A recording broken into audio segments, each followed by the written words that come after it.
selamat datang di kanal pilihanmu. Para pendengar sekalian, apa yang akan Anda lakukan jika putri Anda yang berusia 10 tahun pulang dari rumah neneknya sambil terisak-isak ketakutan?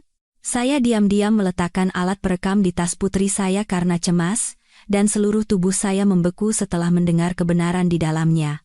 Jika Anda penasaran dengan kebenaran mengejutkan yang tersembunyi dalam cerita ini, mari kita simak bersama sekarang. Waktu itu adalah awal musim penghujan.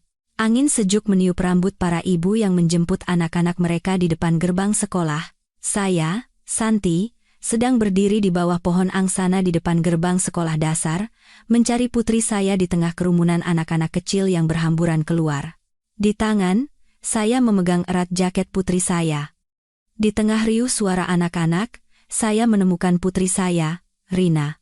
Anak yang baru berusia 10 tahun itu, tidak seperti teman-temannya yang bersemangat, matanya tampak sembab dan wajahnya pucat pasi. Rina melirik saya sekali dengan sepatunya yang terpasang miring, lalu menundukkan kepalanya dalam-dalam tanpa berkata apa-apa. Seketika, jantung saya terasa mencelos, diliputi kecemasan yang tak terlukiskan. Ini bukan pertama kalinya. Selama beberapa bulan terakhir, Rina selalu menjadi orang yang berbeda setiap kali pulang dari rumah neneknya dari pihak ibu. Ia menjadi pendiam dan kehilangan tawa. Kadang-kadang, ia hanya duduk di sudut kamar, memeluk lututnya, dan menangis tanpa suara. Setiap kali saya bertanya, membujuk, bahkan sampai berteriak karena tidak tahan lagi, anak itu tetap mengunci mulutnya rapat-rapat. Ia hanya menatap saya dengan mata penuh ketakutan, seolah menyimpan rahasia yang mengerikan. Sebagai seorang ibu, intuisi saya mengatakan ada sesuatu yang salah. Tetapi yang membuat saya bingung adalah betapa baiknya keluarga dari pihak ibu saya. Kakek dan nenek sangat menyayangi cucu mereka, dan bibi serta paman juga sangat akrab dengan Rina. Sepertinya tidak ada masalah sama sekali. Lalu, mengapa Rina selalu panik setiap kali pulang dari rumah neneknya? Malam itu, setelah membawa Rina pulang, saya mencoba mengajaknya bicara dengan hati-hati. Sambil sengaja memasak sayur sop kesukaannya di dapur kecil kami, saya bertanya, "Rina, ada yang seru di rumah nenek hari ini?" Anak itu tersentak, tangannya yang kecil gemetar hingga sendoknya terjatuh. Ia menggelengkan kepala dan menjawab dengan suara pelan, "Tidak ada apa-apa." Saya menghela napas, lalu duduk di sebelahnya dan memeluknya. Namun, Rina meringkuk seolah takut ada yang melihat. Jantung saya terasa sesak, dan kehangatan di dada saya seakan membeku. Malam harinya, setelah Rina tertidur, saya duduk sendirian di teras belakang, menatap baju-baju kecil Rina yang tergantung di jemuran sambil menangis. Saya tahu, jika saya tidak menemukan penyebabnya, putri saya akan selamanya terperangkap dalam kegelapan itu. Tapi, jika apa yang saya takutkan itu benar, apakah saya punya keberanian untuk menghadapinya? Keesokan paginya, saya membuat keputusan yang membuat diri saya sendiri gemetar. Saya membeli sebuah alat perekam suara yang sangat kecil, yang bisa disembunyikan di dalam tas sekolah putri saya. Saya merasa bersalah karena melanggar privasinya, tetapi kekhawatiran saya terhadapnya mengalahkan segalanya. Saya berbohong, mengatakan bahwa itu adalah gantungan kunci berbentuk binatang lucu, lalu memasangnya di tasnya. Rina menerimanya dengan polos, matanya sedikit berbinar seolah berpikir ibunya sedang memanjakannya. Saya tidak berani menatapnya lama-lama, takut ia akan melihat getaran di mata saya. Hari itu, dengan alasan sibuk bekerja, saya mengirim Rina ke rumah neneknya seperti biasa. Sepanjang hari, waktu berlalu dalam kecemasan. Saya tidak bisa fokus pada pekerjaan apapun dan terus-menerus melirik jam. Saat menjemputnya pun, saya berpura-pura tidak terjadi apa-apa, tersenyum dan menanyakan kabarnya, meskipun jantung saya berdebar kencang. Larut malam, ketika Rina sudah tertidur lelap, saya mengendap-endap membuka tas sekolahnya dan mengambil alat perekam itu. Tangan saya begitu gemetar hingga hampir menjatuhkannya. Perlahan, saya menekan tombol putar. Awalnya hanya terdengar suara gemerisik, lalu suara jernih putri saya bercampur dengan suara nenek yang familiar. Beberapa saat kemudian, tiba-tiba terdengar suara seorang pria. Saya membeku. Itu suara yang sama sekali asing. "Rina, sini sama paman." "Anak baik, paman kasih permen enak. Kalau nurut, nanti paman belikan boneka baru." Saya terpaku di tempat, Seolah seluruh darah di tubuh saya membeku, meskipun suaranya terdengar ramah, ada niat jahat yang tersembunyi di dalamnya. Setelah itu, terdengar isak tangis Rina yang semakin lirih. Aku tidak mau. Pria itu tertawa pelan, lalu terdengar suara kursi digeser dan suara berbisik di telinga. Anak pintar, kan? Jangan bilang siapa-siapa, ya? Ini rahasia kita berdua. Saya hampir tidak bisa bernapas. Setiap suara yang keluar dari alat perekam itu bagai belati yang menusuk jantung saya. Siapa pria itu? Mengapa ia ada di rumah orang tua saya? Dan yang paling mengerikan, mengapa seluruh keluarga saya membiarkan ini terjadi, bahkan seolah menyembunyikannya? Saya membekap mulut dengan kedua tangan untuk menahan isak tangis yang akan meledak. Air mata mengalir di pipi. Seluruh tubuh saya gemetar memikirkan bahwa putri saya yang polos dan baru berusia 10 tahun harus menghadapi rayuan kotor seperti itu. Ribuan pertanyaan dan hipotesis berputar di kepala saya. Namun, satu fakta tidak bisa saya sangkal. Putri saya berada dalam bahaya, tanpa perlindungan dari siapapun. Malam itu, saya tidak bisa tidur. Kenangan masa kecil Rina datang silih berganti, tawanya yang renyah saat diberi hadiah buku komik, matanya yang berbinar-binar, tangan kecilnya yang menggenggam erat ujung baju saya di hari pertama sekolah. Semua itu begitu kontras dengan tatapan ketakutan dan air mata, tanpa suara yang saya lihat belakangan ini. Saya merasa tidak berdaya, seolah sayalah yang telah membiarkan kepolosan putri saya direnggut. Saat itu, saya bersumpah akan mengungkap seluruh kebenaran, apapun risikonya. Bahkan jika pelakunya adalah darah daging saya sendiri, saya tidak akan membiarkan siapapun menyakiti Rina. Namun, saya tahu, jika bertindak gegabah, saya bisa memprovokasi orang itu dan menempatkan Rina dalam bahaya yang lebih besar. Jantung saya terbakar amarah, tetapi saya harus melangkah dengan tenang, satu persatu. Malam setelah mendengar rekaman pertama, saya merasa sangat lelah. Seluruh tubuh saya gemetar karena marah, takut, dan sakit. Namun, saya tidak bisa membiarkan emosi mengalahkan akal sehat, karena tindakan gegabah bisa membahayakan Rina. Saya harus tetap tenang di depannya. Anak itu tidak boleh curiga bahwa ibunya menyimpan rahasia yang mengerikan. Keesokan paginya, saya mengantar Rina ke sekolah. Ia masih murung, matanya seolah terperangkap dalam ketakutan yang tak terlukiskan. Saya memaksakan senyum, mengelus kepalanya, dan berkata, "Anak ibu, belajar yang baik ya. Nanti sore ibu jemput." Rina hanya mengangguk pelan lalu masuk ke kelasnya. Punggung kecilnya membuat hati saya terasa perih. Saya duduk di dalam mobil dan menatapnya lama sampai gerbang sekolah ditutup. Ratusan pertanyaan berputar di kepala saya. Siapa pria dalam rekaman itu? Mengapa ia bisa bebas keluar masuk rumah orang tua saya? Dan mengapa keluarga saya diam, bahkan seolah membiarkannya mendekati Rina? Saya teringat suaranya yang manis, janjinya tentang permen dan boneka. Itu adalah cara licik yang sering digunakan orang jahat untuk memikat anak-anak. Namun, yang lebih saya takuti adalah kemungkinan adanya konspirasi yang jauh lebih gelap di balik suara rayuan itu. Sepanjang hari, saya berpura-pura sibuk di kantor, padahal pikiran saya tidak bisa fokus. Saya pergi ke toko elektronik dan membeli alat perekam lain yang lebih kecil, yang bisa disembunyikan dengan rapi di kerah baju atau saku Rina. Kali ini, saya bertekad harus mendengar lebih banyak, lebih jelas. Saya harus tahu siapa pria itu, apa yang dilakukannya, dan mengapa kakek neneknya diam. Sore harinya, saat Rina sedang merapikan tas sekolahnya, saya berkata dengan lembut, "Rina, hari ini ibu belikan gantungan kunci boneka beruang baru buat anak ibu.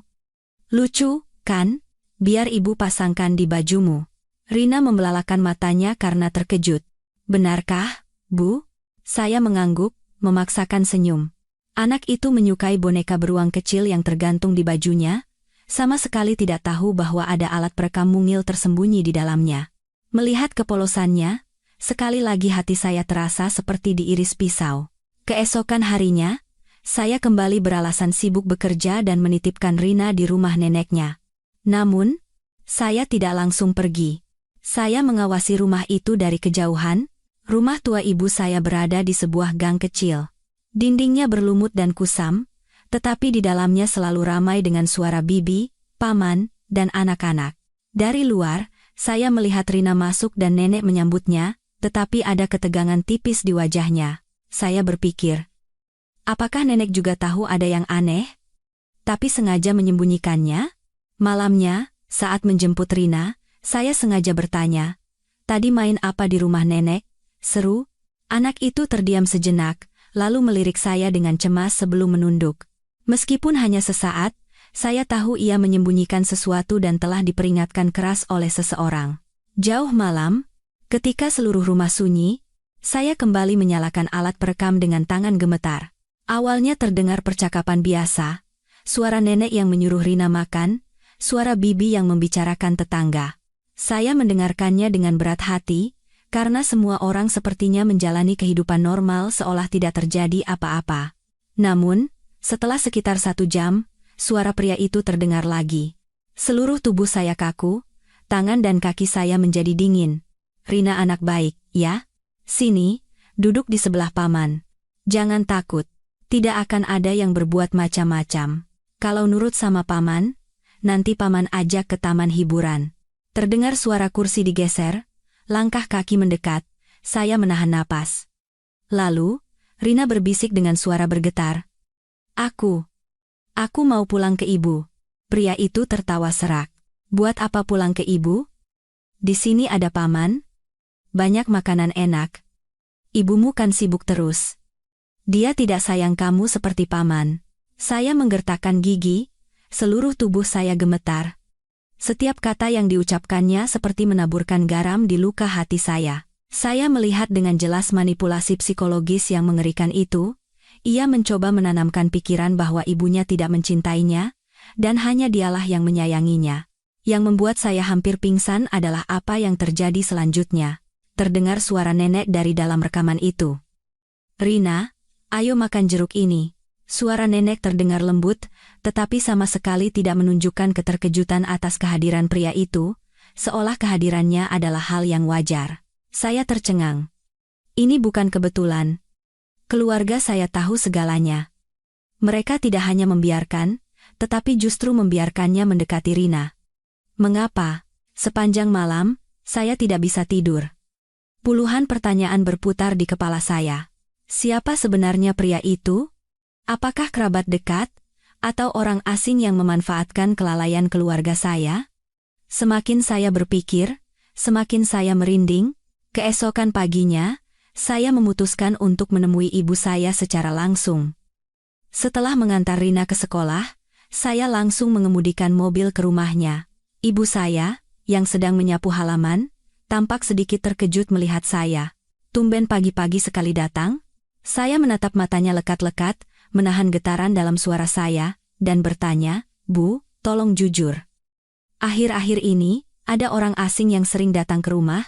Ibu saya langsung memalingkan muka dan menjawab dengan gugup, kadang-kadang teman pamanmu datang main." "Memangnya ada apa?" Saya mengepalkan tangan. Amarah saya memuncak, tetapi saya harus menahannya.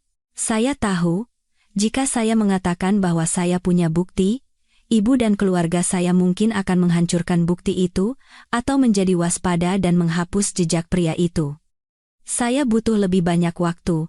Saya harus mengungkap kebenaran sebelum semuanya menjadi tidak terkendali. Saat meninggalkan rumah itu, saya diliputi perasaan campur aduk antara marah dan tidak berdaya.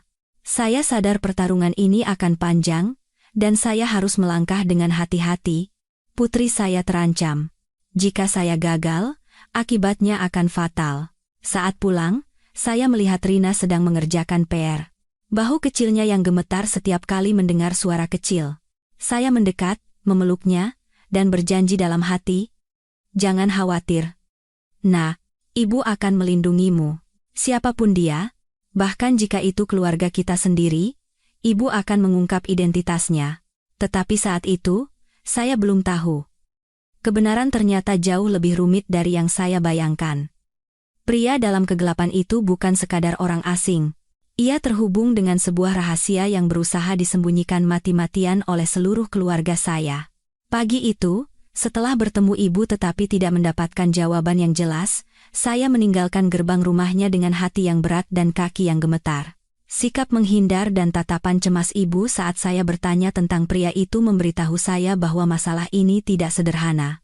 Saya sangat sakit dan marah karena tempat yang selama ini saya percayai untuk menitipkan putri saya kini telah menjadi sumber ketakutannya.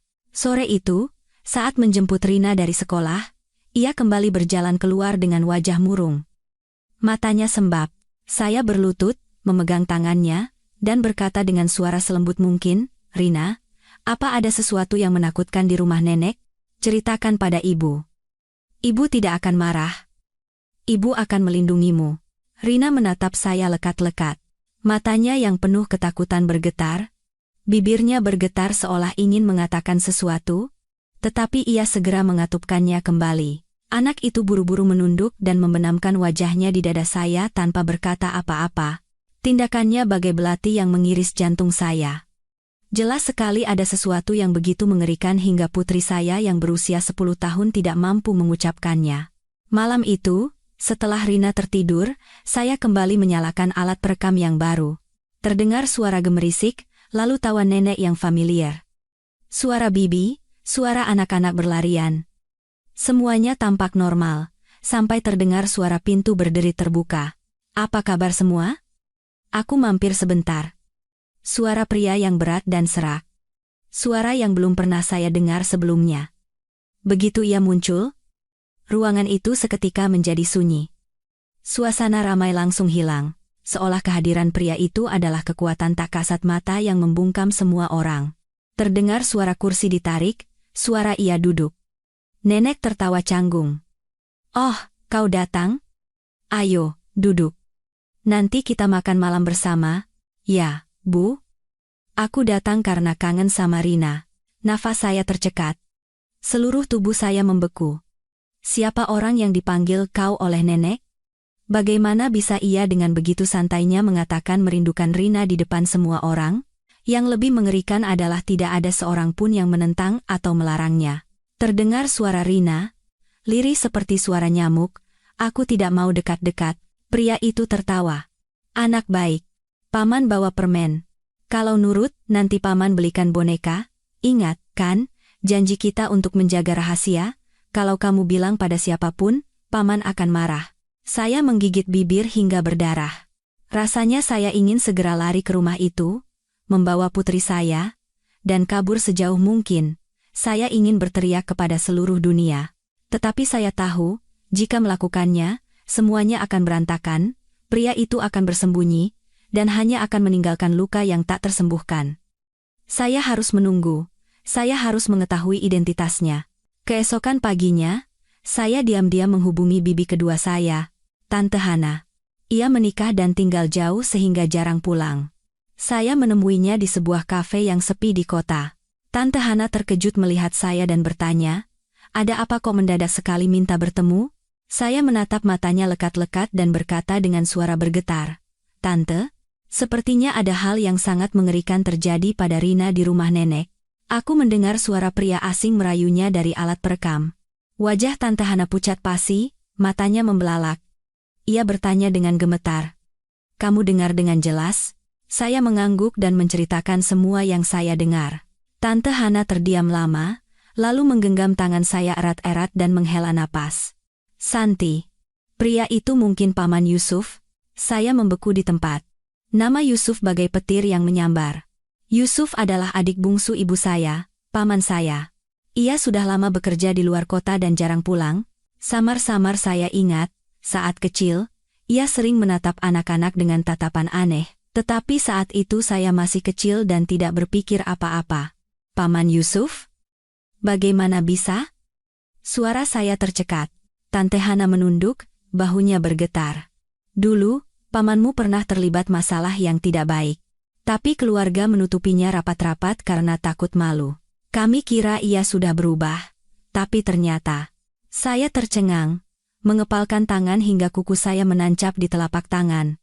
Akhirnya, kebenaran mulai terungkap. Pelaku yang mendekati Rina adalah darah daging keluarga saya sendiri. Dan yang lebih mengerikan, seluruh keluarga tahu tentang itu, tetapi mereka membiarkannya kembali dan membiarkan Rina jatuh ke dalam cengkeramannya. Rasa sakit bergejolak di dalam diri saya seperti badai. Saya tidak bisa mengerti mengapa ibu dan keluarga saya lebih memilih menjaga nama baik keluarga daripada melindungi seorang anak yang tidak bersalah. Bukankah Rina adalah cucu dan keponakan mereka sendiri? Malam itu, saya mendekati Rina yang sedang meringkuk di sudut kamar dan bertanya pelan, "Rina, ada yang ingin kamu katakan pada ibu?" Anak itu ragu-ragu sejenak, lalu berbisik dengan suara kecil, "Ibu, aku takut sama paman itu. Dia selalu menyuruhku duduk di sebelahnya dan mencoba memegang tanganku. Aku bilang tidak mau, tapi nenek bilang aku tidak boleh membuat paman sedih. Jadi aku takut dan tidak berani bilang apa-apa." Saya menangis terseduh-seduh dan memeluknya erat-erat seolah tak mau lepas. Kata-katanya yang polos menusuk jantung saya. Selama ini, saat saya tidak tahu apa-apa, anak saya menanggung ketakutan itu sendirian. Malam itu, saya bersumpah tidak akan diam lagi. Saya akan melindungi anak saya dengan cara apapun. Namun, saya juga tahu bahwa beberapa rekaman saja tidak cukup. Saya butuh bukti yang jelas agar ia tidak bisa lolos dari hukum. Saya memutuskan untuk menyembunyikan kamera super kecil yang terhubung dengan ponsel di dalam boneka yang selalu dibawa Rina. Saya mengatakan kepadanya bahwa itu adalah hadiah dari ibu dan ia harus selalu membawanya. Rina terkejut tetapi memeluk boneka itu erat-erat, dan ada secercah kepercayaan di matanya. Melihat anak saya yang tertidur, saya sadar bahwa saya telah melangkah ke dalam pertarungan yang berbahaya.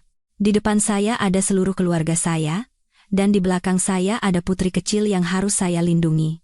Tidak ada jalan lain bagi saya selain terus maju hingga akhir, untuk membongkar kejahatan yang tersembunyi di balik topeng keluarga. Tetapi saat itu, saya tidak menyangka bahwa pilihan ini akan membawa saya ke hari-hari terberat dalam hidup saya. Sejak hari saya menyembunyikan kamera kecil di dalam boneka merah muda yang cantik dan memberikannya kepada Rina, hati saya tidak pernah tenang. Saya berharap bisa mendapatkan bukti, tetapi di sisi lain, saya takut dengan apa yang akan terekam oleh kamera itu. Ada beberapa kebenaran yang, sekali dihadapi, tidak akan pernah bisa membuat kita kembali seperti semula. Namun, saya tahu saya harus terus maju untuk menyelamatkan Rina. Keesokan harinya, saya mengirim Rina ke rumah neneknya seperti biasa. Di luar, saya berpura-pura tenang, tetapi jantung saya berdebar kencang. Saat melihat punggung kecilnya menghilang di balik gerbang, saya ingin segera berlari dan memeluknya kembali, tetapi saya menahannya. Tanpa bukti, saat saya angkat bicara, keluarga saya akan menyangkal segalanya. Pria itu akan menghilang tanpa jejak, dan Rina hanya akan ditinggalkan dengan luka seumur hidup. Sore harinya, saya menjemput Rina. Hati saya perih melihatnya memeluk boneka itu erat-erat dengan tatapan cemas. Saya mencoba bertanya, tetapi Rina hanya berkata dengan suara kecil, "Bu, aku tidak mau ke sana lagi." Saya memeluknya dan berbisik, "Jangan khawatir, Nak. Sebentar lagi, Ibu akan pastikan tidak ada yang bisa membuatmu takut lagi." Larut malam, dengan tangan gemetar, saya menyalakan ponsel dan terhubung ke kamera tersembunyi. Video dimulai sejak Rina tiba di rumah neneknya. Gambarnya sedikit bergoyang, tetapi cukup jelas untuk melihat pemandangan yang familiar, dapur tua yang menghitam, sepupu-sepupu yang berlarian sambil berceloteh. Rina meringkuk di sudut, memeluk bonekanya, dengan pandangan selalu tertuju ke lantai. Beberapa saat kemudian, terdengar suara pintu kayu berderit. Seorang pria masuk. Perawakannya pendek, rambutnya mulai memutih, tatapannya tajam. Saya menahan napas. Itu Paman Yusuf. Ia tersenyum palsu kepada anggota keluarga lain, lalu langsung mendekati Rina, tangan kasarnya mendarat di bahu anak saya, suaranya berbisik manis, "Rina anak baik, ya. Sini. Duduk di sebelah Paman." Rina menggelengkan kepala, memeluk bonekanya lebih erat. Namun, yang membuat saya merinding adalah ketika nenek saya ibu saya sendiri berkata kepada cucunya dengan suara lembut, "Nak, duduk sebentar saja di sebelah Paman. Jangan buat Paman sedih." Saya menangis terseduh-seduh. Semuanya seperti yang saya duga. Seluruh keluarga tahu dan membiarkannya. Mereka tidak hanya tidak melindungi Rina, tetapi justru mendorongnya ke tangan monster itu. Di layar, Paman Yusuf terus membujuk Rina, lalu mengeluarkan bungkusan permen warna-warni dari sakunya. Ia meletakkan permen di tangan Rina dan memegang tangan kecil itu. Rina gemetar dan mencoba menarik tangannya, tetapi nenek saya menyela sambil tertawa. "Ayo, dimakan, Nak. Itu kan pemberian Paman." Saya hampir tidak bisa bernapas. Setiap tindakan, setiap kata dalam video itu menjadi belati yang merobek jantung saya. Rasanya saya ingin segera lari ke sana, membawa Rina pergi, dan meneriaki wajah mereka satu persatu. Bagaimana mereka bisa begitu kejam? Tapi saya masih harus bersabar. Video itu berdurasi hampir 1 jam. Di tengah-tengah, Paman Yusuf memainkan kerah baju Rina dan berbisik pelan di telinganya, "Ini rahasia kita berdua. Ya? Jangan pernah bilang pada ibu. Kalau kamu bilang, Paman akan marah dan tidak akan sayang kamu lagi." Rina menggelengkan kepala, terisak, matanya berkaca-kaca. Saya gemetar sambil menggenggam ponsel erat-erat. Adegan itu terukir di hati saya sebagai luka yang tak terhapuskan. Saya mematikan layar, menutupi wajah, dan menangis. Untuk pertama kalinya dalam hidup, saya merasa dikhianati oleh keluarga kandung saya. Selama bertahun-tahun, saya percaya rumah itu adalah tempat perlindungan, tempat putri saya aman. Ternyata, itu adalah sarang yang melindungi seorang predator. Keesokan paginya, saya tidak bisa berpura-pura lagi. Dengan wajah dingin, saya langsung menuju rumah orang tua saya. Ibu saya, yang sedang memasak nasi, terkejut melihat saya. "Santi, tumben pagi-pagi sekali datang?" Saya menatapnya lekat-lekat dan berkata dengan suara tercekat, "Bu, aku tahu semuanya. Aku tahu apa yang Paman Yusuf lakukan pada Rina. Aku punya bukti." Dapur itu seketika hening, hanya terdengar suara sayur yang mendidih. Nenek saya pucat pasi, tangannya gemetar. Kamu bicara apa?" Saya mengeluarkan ponsel dan memutar video itu. Adegan Paman Yusuf meletakkan permen di tangan Rina muncul dengan jelas. Ibu saya membeku, mulutnya terbuka tetapi tidak bisa berkata-kata. "Kenapa ibu diam?" teriak saya sambil menangis. "Kenapa ibu tidak melindungi Rina? Dia cucu kandung ibu." Ibu saya terduduk di kursi, menutupi wajahnya, dan mulai menangis, tetapi air mata itu tidak bisa menyembuhkan luka di hati saya. Bibi dan paman saya yang lain datang karena mendengar keributan, dan mereka terpaku melihat adegan itu. "Kalian semua tahu, kan?" tanya saya kepada mereka satu persatu, dengan suara bergetar tetapi penuh amarah. "Kenapa tidak ada yang bicara? Kenapa kalian membiarkan Rina menderita?" Tidak ada yang menjawab. Rumah itu diliputi keheningan yang berat. Ibu saya berkata dengan suara tercekik, "Santi, kami takut keluarga kita malu, takut orang-orang akan menuding kita. Makanya kami coba tutup mata." Saya tertawa sinis. Setiap kata terasa merobek dada saya. Takut malu? Jadi, nama baik keluarga lebih penting daripada keselamatan seorang anak? "Bu, Rina baru berumur 10 tahun. Air mata saya mengalir deras. Dada saya terasa sesak. Saya berbalik. Saya tidak punya kekuatan untuk mendengar apapun lagi. Saat itu, saya bersumpah, jika keluarga memilih diam, saya akan menjadi orang yang memecah keheningan itu. Saya tidak akan membiarkan Rina menderita 1 detik pun lagi. Saat pulang, saya memeluk Rina erat-erat. Anak itu belum mengerti sepenuhnya apa yang terjadi, tetapi ia menggenggam ujung baju saya dengan tangan gemetar dan berbisik, "Ibu, jangan tinggalkan aku." Saya membenamkan kepala di bahunya dan menangis sejadi-jadinya.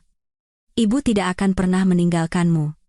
Apapun yang terjadi, Ibu akan melindungimu." Dalam kegelapan, satu tekad menjadi jelas di hati saya. Saya akan mengungkapkan semua bukti kepada dunia. Meskipun harus menghadapi seluruh keluarga, meskipun harus menerima kebencian mereka, saya tidak akan mundur. Kebenaran harus terungkap, dan putri saya harus diselamatkan. Namun, saya belum menyadari. Saat saya memilih jalan itu, saya akan menghadapi perlawanan paling kejam dari darah daging saya sendiri. Sejak hari saya berkonfrontasi dengan ibu dan seluruh keluarga, hubungan kami retak dan tak bisa diperbaiki. Dari tatapan mereka, saya membaca kewaspadaan, amarah, dan celaan. Seolah-olah saya adalah pengkhianat yang merobek selubung kedamaian yang selama ini mereka jaga.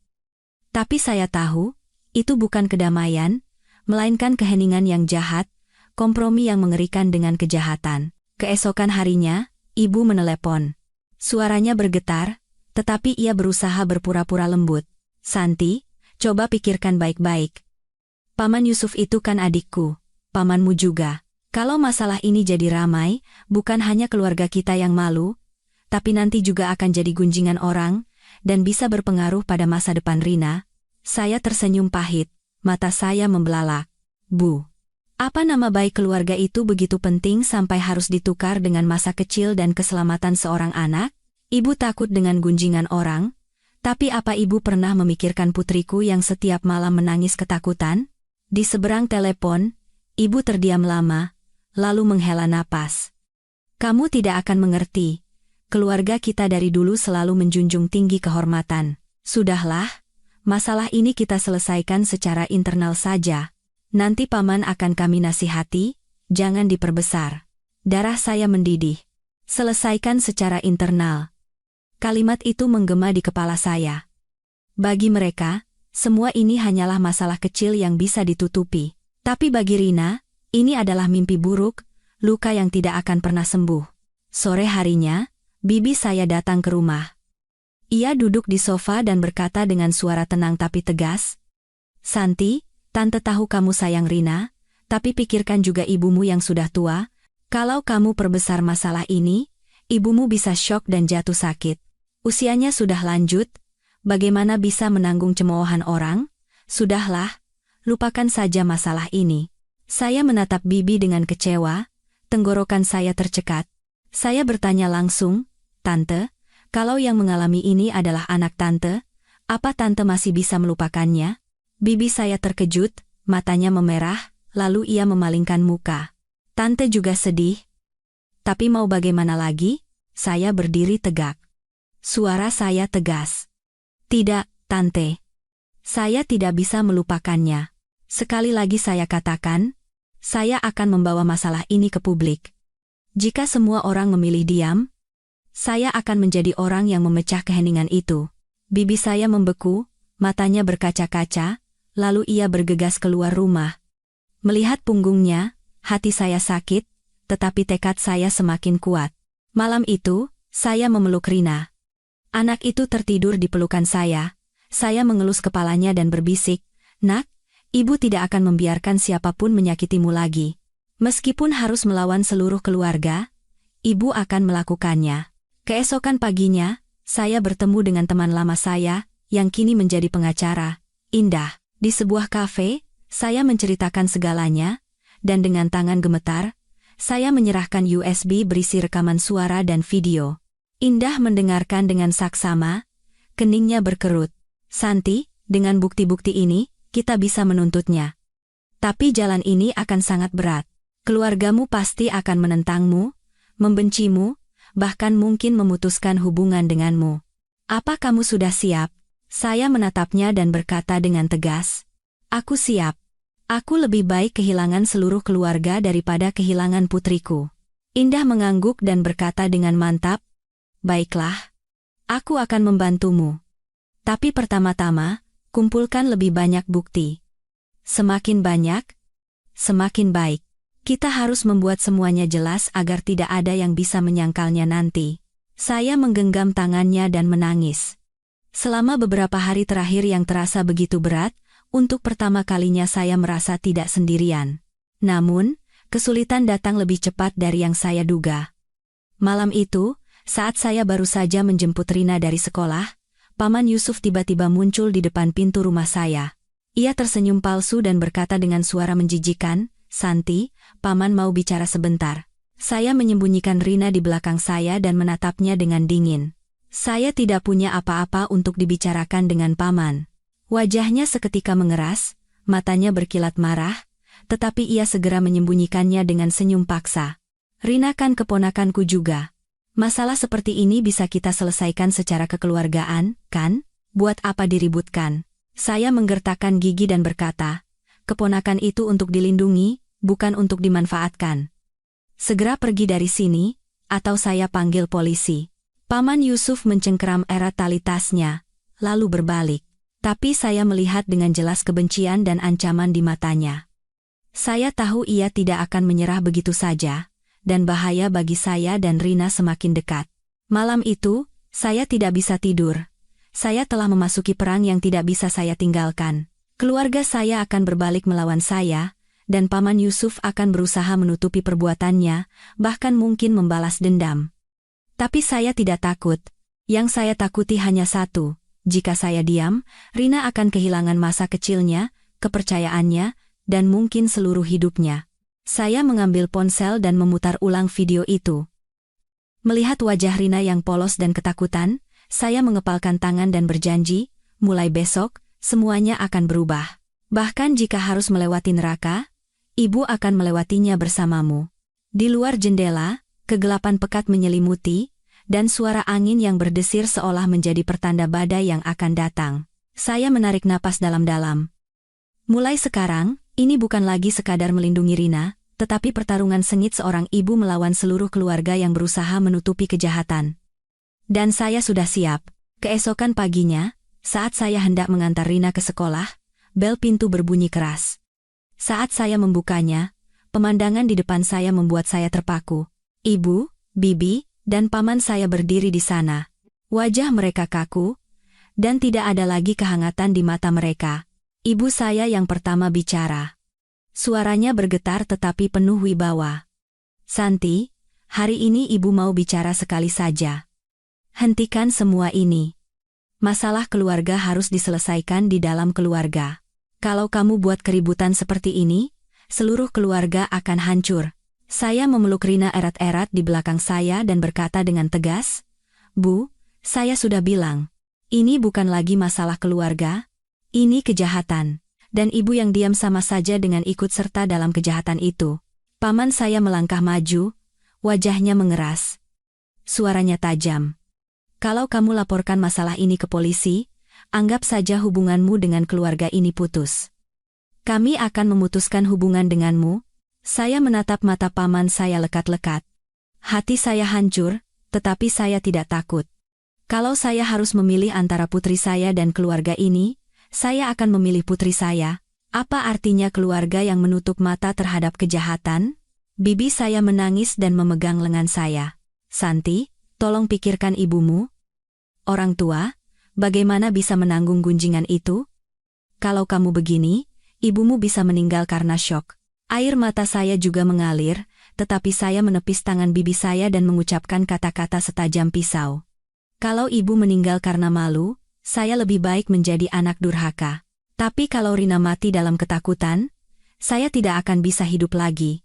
Udara di halaman terasa berat, dan tidak ada lagi yang bicara. Akhirnya, mereka berbalik pergi, dan saya berdiri di sana, memeluk Rina yang gemetar. Saya kini resmi menjadi pengkhianat di mata keluarga saya. Sore harinya, saya bertemu dengan pengacara saya, Indah. Saya menyerahkan rekaman video baru kepadanya. Setelah melihatnya, ia mengangguk. "Ini bukti yang sangat penting. Kamu melakukan hal yang benar.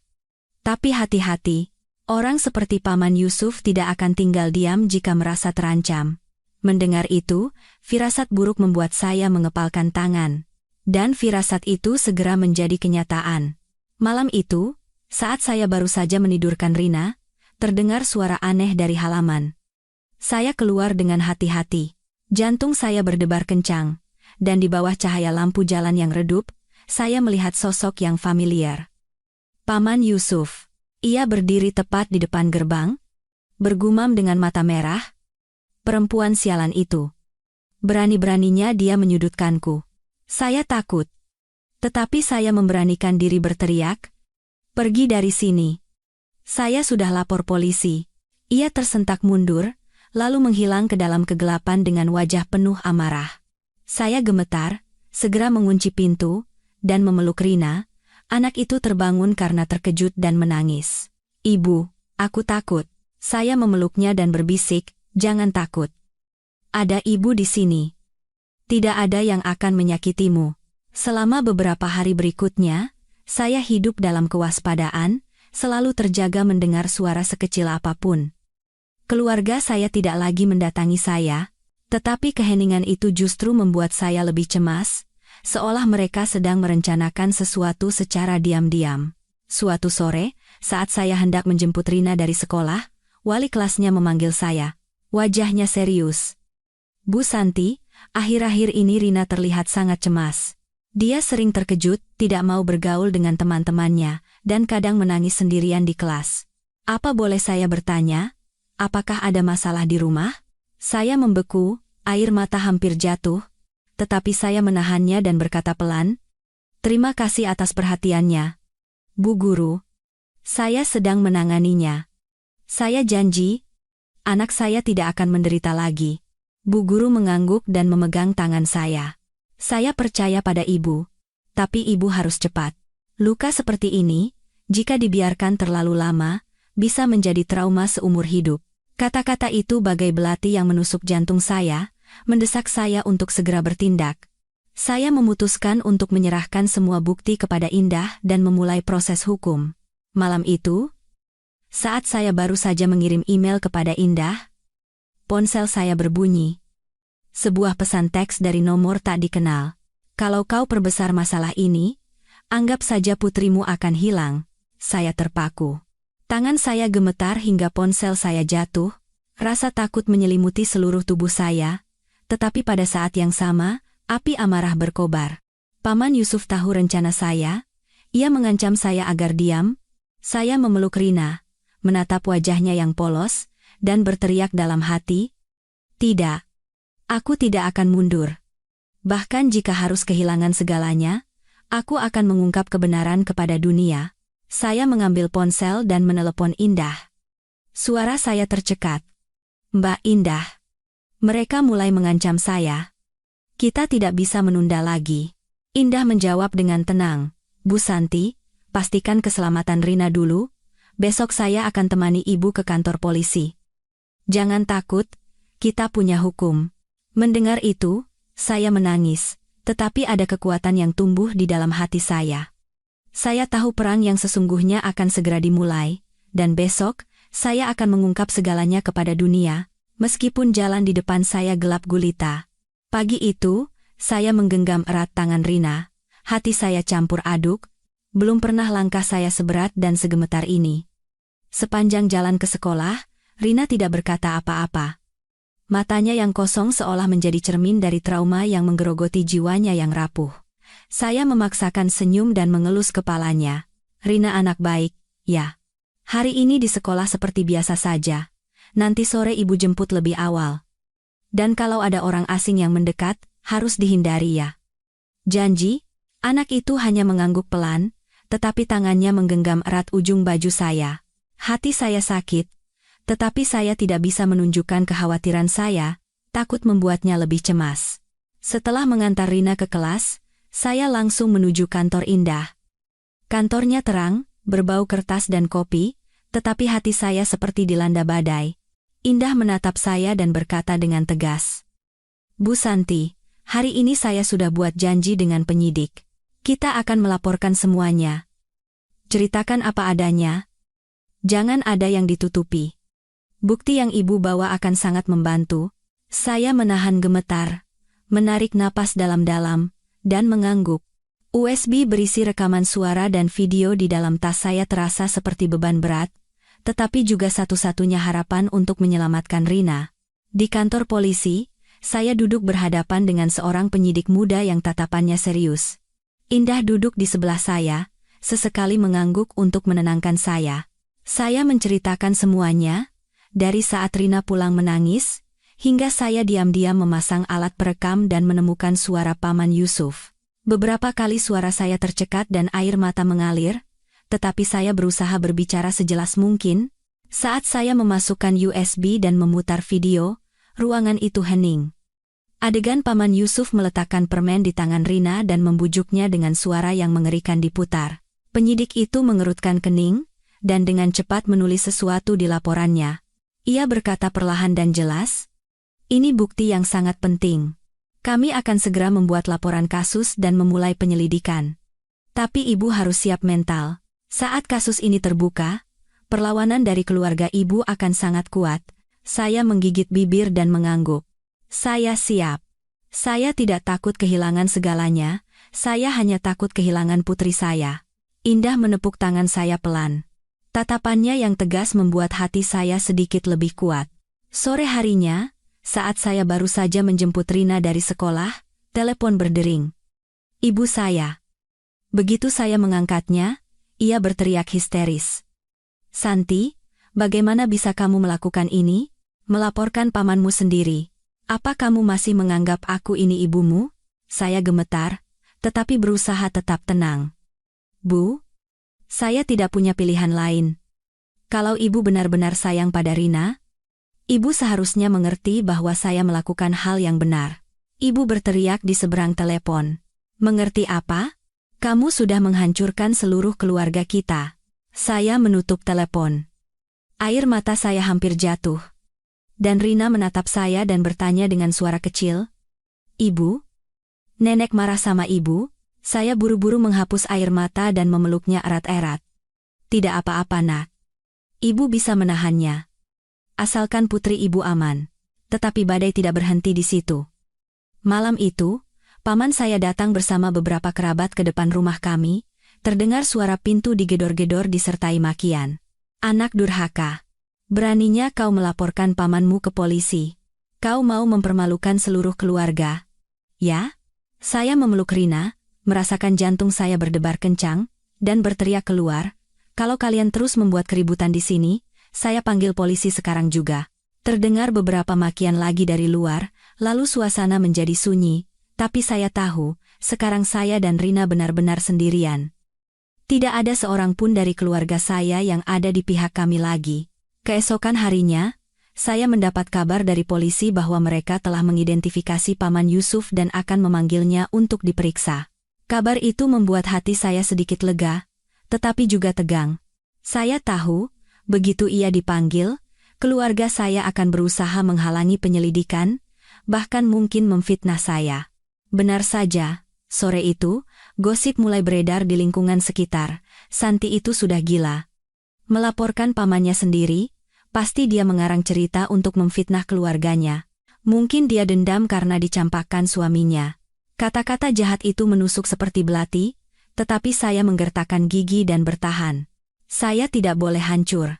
Malam itu, setelah Rina tertidur, saya duduk di teras, menatap bintang-bintang di langit malam. Saya teringat masa kecil saya di rumah nenek. Dulu, saya percaya itu adalah tempat terhangat di dunia. Tapi sekarang, semuanya hancur berkeping-keping. Saya berbisik pada diri sendiri, Rina, ibu akan terus berjuang sampai akhir. Ibu tidak akan membiarkanmu hidup dalam ketakutan lagi. Saat itu, ponsel saya berbunyi. Sebuah pesan teks baru dari nomor tak dikenal. Kau pikir polisi bisa membantumu? Aku bersumpah. Kalau aku hancur, putrimu juga tidak akan selamat. Seluruh tubuh saya membeku, keringat dingin mengalir di dahi saya. Itu Paman Yusuf. Ia mulai melawan, bahkan dengan mengancam nyawa anak saya. Saya segera mengambil tangkapan layar pesan itu dan mengirimkannya kepada Indah dan penyidik. Indah membalas, "Tenang, Bu Santi. Ini juga akan menjadi bukti penting. Jangan pernah tinggalkan Rina sendirian." Saya duduk dalam kegelapan tanpa kata, memeluk Rina erat-erat, ketakutan dan amarah bergejolak di dada saya. Di depan saya terbentang perang kejam di mana keluarga menjadi senjata yang diarahkan kepada saya, tapi apapun yang terjadi, saya tidak akan menyerah. Saya tahu, besok, semuanya akan meledak dengan lebih hebat. Keesokan paginya, saat saya hendak mengantar Rina ke sekolah, telepon dari nomor tak dikenal berdering, suara seorang pria yang serius terdengar. "Ibu Santi, benar, saya penyidik yang menangani kasus Anda. Hari ini kami akan memanggil Bapak Yusuf untuk diperiksa. Tenang saja, kami akan melindungi keselamatan ibu dan putri ibu." Mendengar itu, jantung saya terasa sesak. Di satu sisi, saya lega. Tetapi di sisi lain, saya takut. Lega karena hukum akhirnya turun tangan secara resmi, dan takut karena begitu masalah ini meledak, keluarga saya akan mengamuk, dan Paman Yusuf tidak akan menyerah begitu saja. Saya mengantar Rina ke sekolah dan meminta wali kelasnya untuk menjaganya dengan baik. Saat meninggalkan gerbang, saya melihat Rina menoleh ke belakang dengan tatapan cemas. Saya hanya tersenyum untuk menenangkannya, tetapi langkah saya terasa begitu berat. Sekitar tengah hari, Indah memanggil saya ke kantornya, dan kami bersama-sama menuju kantor polisi. Saat saya tiba, Paman Yusuf sudah duduk di sana. Wajahnya pucat. Matanya merah. Di sebelahnya, ada nenek dan paman saya. Keduanya menatap saya dengan tatapan penuh kebencian. Anak durhaka. Kau mau membunuh ibumu sendiri, ya? Teriak ibu. Saya begitu melihat saya masuk. Saya menahan emosi, memberi salam kepada penyidik, dan duduk. Penyidik memberi isyarat agar semua orang tenang. Kami telah menerima laporan dari Ibu Santi beserta buktinya. Hari ini, kita harus memperjelas kebenaran kasus ini. Suara penyidik terdengar tenang, tetapi memiliki kekuatan untuk membungkam semua orang di ruangan itu. Dengan tangan gemetar, saya menghubungkan USB dan memutar video. Di ruangan yang sunyi, suara dan gambar bergema. Adegan Paman Yusuf memberikan permen kepada Rina, tangannya menyentuh bahu dan rambut anak itu, dan suaranya yang menjijikan. Anak baik, ini rahasia kita berdua, ya? Udara terasa berat. Saya menoleh ke arah ibu saya. Wajahnya pucat pasi, bibirnya bergetar. Tetapi bukannya mengakui kesalahan, ia justru menangis. Itu hanya salah paham. Paman kan sayang sama dia, jadi cuma kasih permen. Apa salahnya? Anak itu yang mengada-ada. Suara saya tercekat saat saya berteriak, Bu. Lalu bagaimana dengan tatapan ketakutan Rina? Malam-malam saat dia menangis di pelukan saya, apa ibu mau menutup mata saja? Paman saya menyela. Suaranya tajam. Dia itu darah daging keluarga kita. Orang lain boleh saja, tapi kamu tidak seharusnya memfitnah pamanmu sendiri. Penyidik mengangkat tangan untuk menghentikannya dan berkata dengan tegas, tolong jaga ketertiban. Ini bukan tempat untuk bertengkar secara emosional. Kami bekerja berdasarkan bukti. Ia menoleh ke arah Paman Yusuf. Ada yang ingin Anda katakan? Paman Yusuf menarik napas dalam-dalam, wajahnya memerah. Saya hanya bercanda dengan keponakan saya. Wanita itu mengarang cerita untuk memfitnah saya. Saya mengepalkan tangan dan berteriak, kalau hanya bercanda, kenapa putri saya begitu ketakutan sampai tidak berani bicara dan hanya menangis? Kalau hanya bercanda, kenapa Paman harus bilang itu rahasia dari saya? Ruangan itu hening. Paman Yusuf menunduk, keringat membasahi dahinya. Penyidik mengetuk meja dengan pulpennya. Semua perangkat yang berisi bukti akan kami sita. Bapak Yusuf, selama penyelidikan, Anda harus datang setiap kali kami panggil. Jika melarikan diri, kami akan mengambil tindakan paksa. Ibu saya menangis pilu, dan paman saya hanya bergumam mengutuk saya. Saya duduk di sana, menangis, tetapi ada secercah cahaya di hati saya. Meskipun ini baru langkah awal, kebenaran akhirnya mulai terungkap. Saat meninggalkan kantor polisi, suara tajam nenek saya terdengar dari belakang. Santi, kau akan menyesal. Kau telah memutus hubungan dengan darah dagingmu sendiri. Mulai hari ini, kau bukan anakku lagi. Saya berhenti. Air mata saya hampir jatuh, tetapi saya tidak menoleh. Saya hanya berjalan keluar dalam diam. Saya tahu. Ikatan keluarga itu sudah lama membusuk, sejak hari mereka membiarkan Rina dan memilih untuk diam. Selama beberapa hari berikutnya, lingkungan sekitar ramai membicarakan cerita ini. Ada yang bersimpati, tetapi banyak juga yang mencela saya sebagai anak durhaka. Mereka tidak peduli pada kebenaran, hanya suka bergosip. Tapi saya tidak peduli. Yang penting bagi saya hanyalah Rina. Setiap malam, saat saya memeluknya untuk tidur, anak itu berbisik, Bu, aku tidak perlu ke rumah nenek lagi, kan? Suara saya tercekat saat saya menjawab, iya, nak. Kamu tidak akan pernah ke sana lagi. Kamu punya ibu. Cukup punya ibu saja. Suatu sore, saat saya hendak menjemput Rina, sekelompok orang menghadang di depan gerbang sekolah. Paman saya dan beberapa kerabat. Mereka berteriak di depan wajah saya. Pengkhianat. Kau yang membuat pamanmu jadi begini, masih berani kau tunjukkan wajahmu? Saya memeluk Rina untuk melindunginya. Di tempat ramai, mereka berteriak, mengeluarkan segala macam kata-kata kotor. Rina gemetar dan membenamkan wajahnya di dada saya. Dunia terasa berputar, tetapi saya mengangkat kepala dan menjawab dengan suara bergetar tetapi jelas. Saya tidak mengkhianati siapapun. Saya hanya melindungi putri saya. Kalau mau mengutuk saya, silakan. Tapi jangan lupa, Diam di hadapan kejahatan juga berarti menjadi kaki tangannya. Orang-orang di sekitar mulai berbisik. Beberapa orang tua murid datang dan menarik mereka pergi. Saya memeluk Rina erat-erat, jantung saya berdebar kencang, tetapi tatapan saya lebih bersinar dari sebelumnya. Saya tahu, meskipun jalan ini penuh duri, saya berada di jalan yang benar. Malam itu, pesan dari nomor tak dikenal datang lagi. Tunggu saja. Tidak akan ada yang bisa menyelamatkanmu. Saya tidak lagi gemetar. Saya segera mengambil tangkapan layar dan mengirimkannya kepada penyidik. Saya tahu, semua bukti, semua ancaman, akan menjadi tali yang menjerat leher penjahat itu. Saya duduk di samping Rina, menatapnya yang tertidur, dan berjanji dalam hati, hari keadilan semakin dekat. Nak, demi kamu, demi masa kecilmu, dan demi kebenaran, ibu akan berjuang sampai akhir. Selama beberapa hari berikutnya, hidup saya dan Rina seperti berjalan di atas bilah pisau. Di luar, orang-orang menatap saya dengan berbagai macam tatapan. Simpati, cemooh, bisikan di belakang punggung. Tapi yang paling menyakitkan bukanlah gosip, melainkan kebenaran. Seluruh keluarga saya berpihak pada Paman Yusuf dan menggunakan segala cara untuk melawan saya. Suatu sore, Indah memanggil saya ke kantornya. Wajahnya serius, suaranya rendah. Santi, aku harus jujur. Keluargamu sudah menyewa pengacara untuk Paman Yusuf. Mereka akan menyerang fakta bahwa buktinya hanya rekaman suara dan video, bukan penangkapan basah saat kejadian. Mereka akan mencoba membuat semuanya terlihat seperti kesalahpahaman. Mendengar itu, napas saya sesak.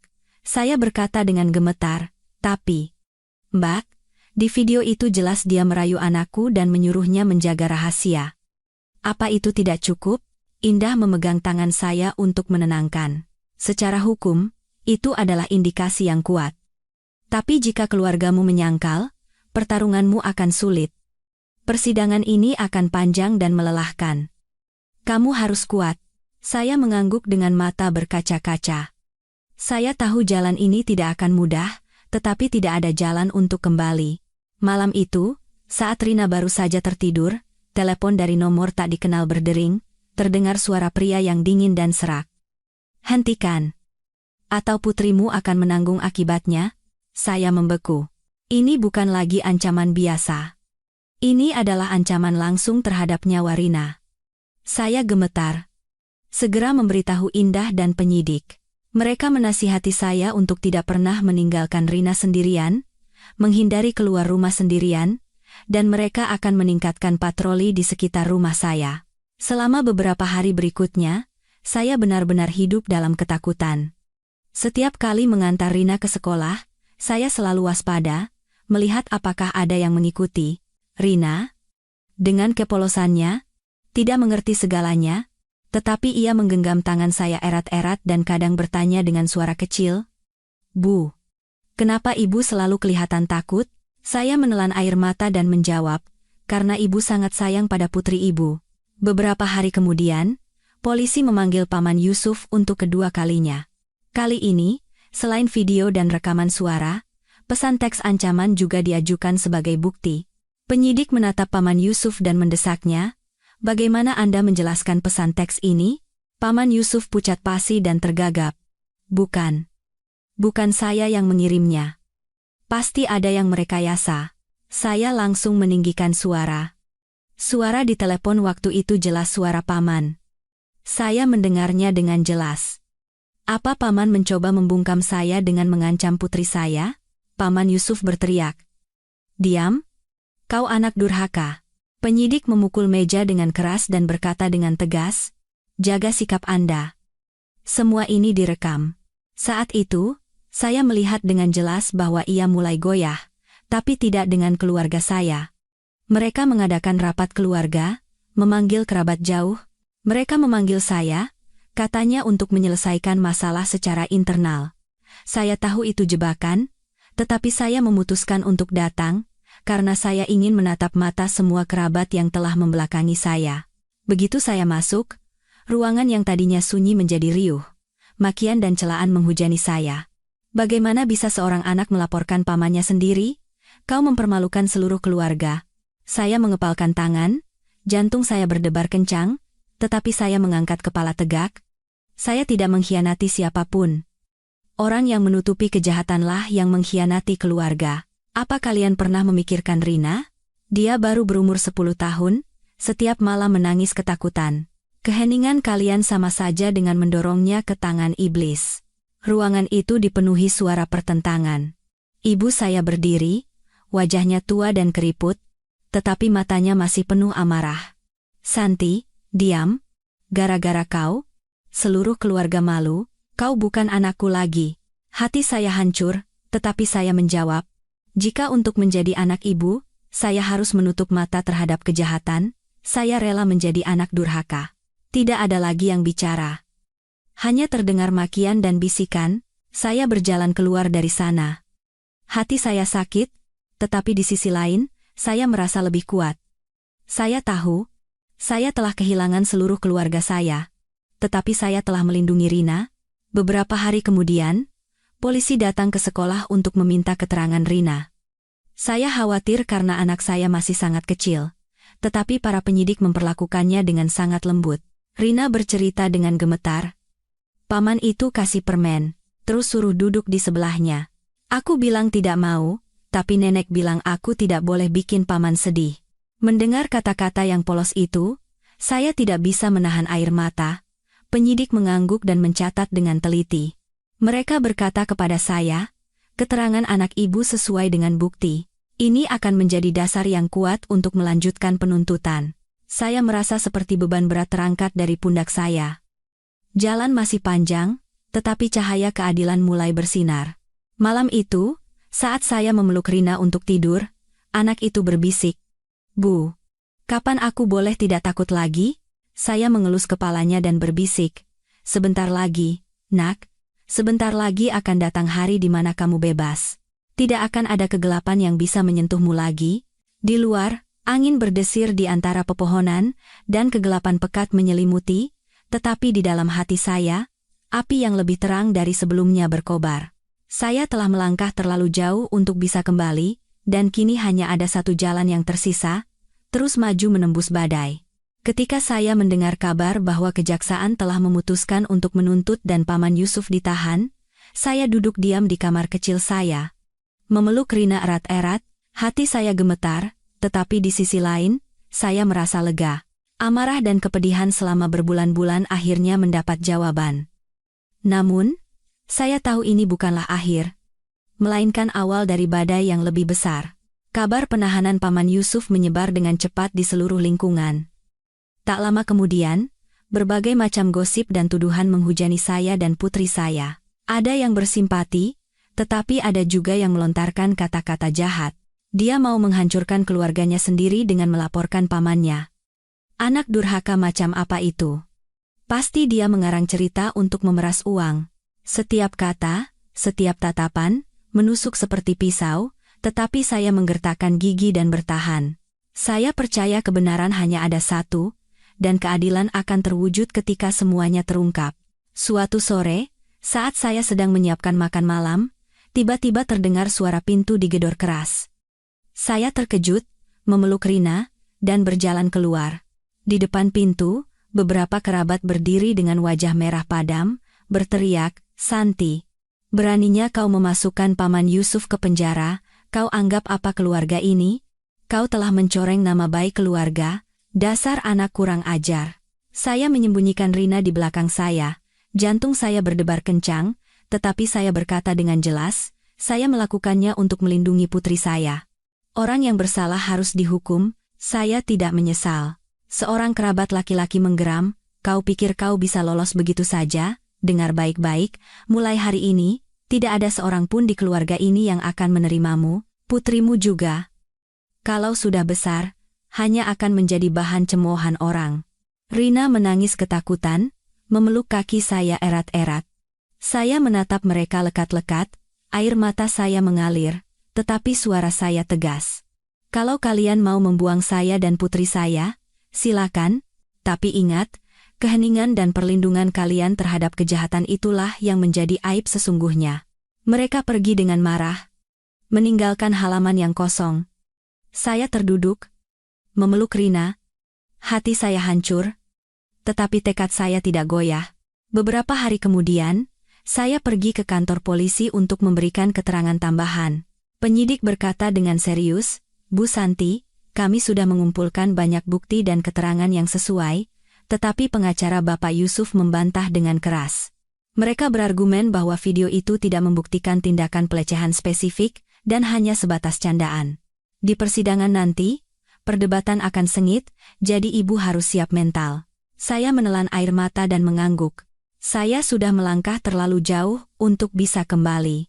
Malam itu, saat saya baru saja menidurkan Rina, telepon berdering, nomor tak dikenal.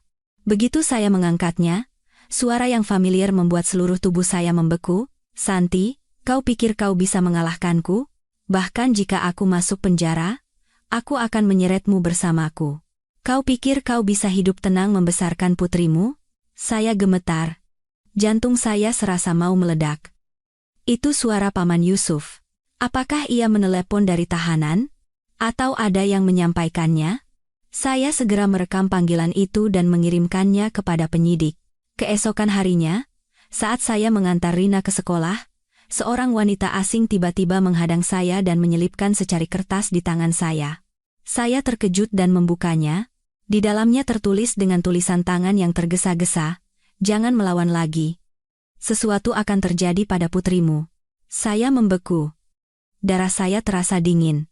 Saya buru-buru membawa Rina pulang. Jantung saya sesak karena ketakutan. Bukan hanya Paman Yusuf, tetapi ada orang lain yang mencoba membungkam saya. Malam itu, saya memeluk Rina dan berbisik, "Nak, siapapun yang mengancam ibu tidak akan mundur. Ibu lebih baik mati daripada membiarkanmu sendirian dalam kegelapan." Rina bersandar di dada saya, matanya berkaca-kaca. "Bu, aku cuma butuh ibu." Seiring penyelidikan yang semakin dalam, semakin banyak kebenaran terungkap. Penyidik memberitahu saya bahwa ini bukan pertama kalinya Paman Yusuf melakukan tindakan serupa. Dulu, ia pernah dituduh merayu anak tetangga, tetapi keluarga saya dengan licik berhasil meredam masalah itu. Mendengar itu, seluruh tubuh saya merinding. Selama bertahun-tahun, mereka telah menutupi kejahatan, membahayakan anak-anak lain. Amarah saya memuncak, saya mengepalkan tangan. Tidak. Kali ini dia harus membayar. Tidak ada lagi yang akan ditutupi. Suatu malam, bibi saya yang tinggal jauh menelepon. Suaranya bergetar. "Santi, maafkan Tante. Dulu Tante tahu sedikit, tapi Tante takut untuk bicara. Tante terlalu pengecut, tapi Tante percaya kamu melakukan hal yang benar. Tante tidak bisa banyak membantu dari jauh, tapi kalau perlu, Tante bersedia bersaksi." Air mata saya mengalir. Di dunia di mana semua orang membelakangi saya merasa seperti melihat secercah cahaya. Suara saya tercekat. Tante berpihak pada kebenaran saja sudah cukup." Beberapa hari kemudian, diadakan konfrontasi. Di sebuah ruangan yang dingin, saya duduk berhadapan dengan Paman Yusuf. Ia tampak lebih kurus, matanya gelisah, tetapi suaranya masih kasar. "Ini semua rekayasa perempuan itu. Dia memfitnah saya untuk mengadu domba keluarga." Saya menatapnya lekat-lekat. Air mata saya mengalir, tetapi suara saya jelas. Saya tidak berniat mengadu domba siapapun, saya hanya ingin melindungi putri saya. Kata-kata rayuan di video itu, air mata Rina, adalah bukti hidup. Paman mungkin bisa menipu orang dewasa, tapi Paman tidak akan bisa menyangkal ketakutan di mata seorang anak. Penyidik mengetuk pulpennya dan berkata dengan tegas, "Kami akan mengungkapnya dengan jelas. Tidak ada yang bisa lari selamanya." Paman Yusuf menunduk, kedua tangannya gemetar.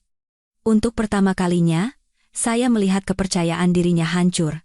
Malam itu, saat saya memeluk Rina untuk tidur, saya merasakan kelelahan sekaligus tekad yang kuat. Saya tahu jalan masih panjang dan bahaya belum berakhir, tetapi saya juga tahu saya telah memasuki jalan yang tidak bisa kembali. "Rina, jangan khawatir, ibu akan berjuang sampai akhir. Apapun yang terjadi, ibu tidak akan pernah menyerah." Di luar, awan gelap berkumpul di langit dan angin bertiup, tetapi saya menutup mata dan merasakan kehangatan anak saya yang bernapas dengan teratur di pelukan saya. Itulah satu-satunya kekuatan yang membuat saya bertahan di tengah badai ini. Setelah keputusan penuntutan dibuat, seluruh lingkungan menjadi gempar. Kemanapun saya pergi, terdengar bisikan. Hampir tidak ada yang berpihak pada saya, sebagian besar mencela. Beberapa orang bahkan berkata langsung kepada saya, "Bu Santi, Ibu terlalu memperbesar masalah. Perempuan itu harusnya bisa sedikit bersabar. Bagaimana bisa membawa seluruh keluarga ke kantor polisi?" Kata-kata itu menyakitkan, tetapi saya tidak berdebat. Saya tahu saya tidak bisa meyakinkan semua orang. Yang harus saya lindungi hanyalah keselamatan Rina dan keadilan untuknya. Selama beberapa hari persiapan sidang pertama, penyidik terus memanggil saya untuk memberikan keterangan tambahan. Mereka menanyakan hal-hal yang sangat detail, dari saat Rina mulai merasa takut hingga setiap tindakan dan kata-kata dalam rekaman. Saya menceritakan semuanya kembali. Beberapa kali suara saya tercekat, tetapi saya berjanji pada diri sendiri untuk kuat. Sementara itu, Paman Yusuf dengan keras menyangkal semua tuduhan. Ia mengklaim hanya bercanda dengan keponakannya dan bahwa saya mengarang cerita untuk membalas dendam pada keluarga. Keluarga saya membelanya dengan berbagai alasan, dan bahkan menyebarkan gosip bahwa saya memiliki masalah kejiwaan. Setiap kali mendengarnya, rasa sakit dan amarah bercampur aduk. Saya melihat Rina yang semakin kurus, matanya yang selalu menghindari orang asing, dan tekad saya semakin kuat.